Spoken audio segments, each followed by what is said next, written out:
வணக்கம் ஃப்ரெண்ட்ஸ், இது உங்கள் சாய்னிகா சமையல். இன்றைக்கி நம்ம சாய்னிகா சமையலில் என்ன பார்க்க போகிறோன்னா, ஒரு சூப்பரான சைடிஷ் ரெசிபி தாங்க.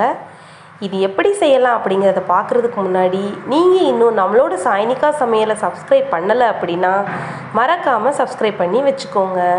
வாங்க ஃப்ரெண்ட்ஸ், வீடியோக்குள்ளே போகலாம்.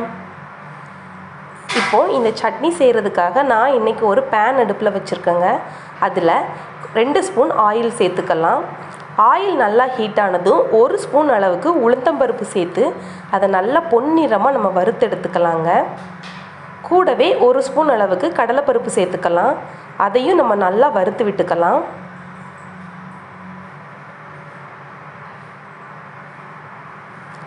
இப்போ காரத்துக்காக நான் இன்றைக்கி 2 வரமிளகாய் சேர்த்துருக்கேங்க. இந்த வரமிளகாயை சேர்த்து அதையும் நம்ம நல்லா வறுத்துக்கலாம். கூடவே ஒரு 6 பல் பூண்டு சேர்த்துக்கலாம். இப்போது நறுக்கி வச்சுருக்கிற பெரிய வெங்காயம் 1 சேர்த்துக்கலாங்க.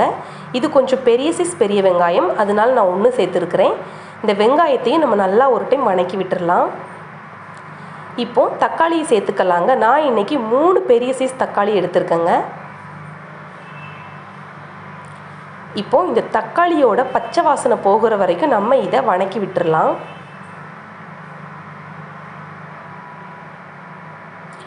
இப்போ இதுக்கு தேவையான அளவுக்கு உப்பு சேர்த்துக்கலாம். உப்பு சேர்த்து நல்லா ஒரு டைம் கலந்து விட்டுடலாம்.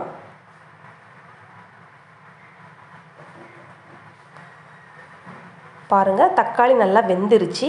ஃபைனலாக கொஞ்சம் கொத்தமல்லி தூவி நம்ம இதை இறக்கி ஆற வச்சிடலாம். இப்போ இதை நம்ம ஒரு மிக்ஸி ஜாருக்கு மாற்றிடலாங்க. இதை இப்போ ஃபைன் பேஸ்ட்டாக நம்ம அரைச்சிட்டு வந்துடலாம்.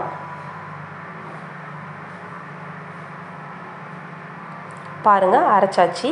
இப்போ இதுக்கு ஒரு தாளிப்பு ரெடி பண்ணிடலாம். அதுக்கு அடுப்பில் ஒரு பேன் வச்சுருக்கிறேன். அதில் கொஞ்சமாக ஆயில் சேர்த்துட்டு ஒரு ஸ்பூன் கடுகு சேர்த்துக்கலாம்.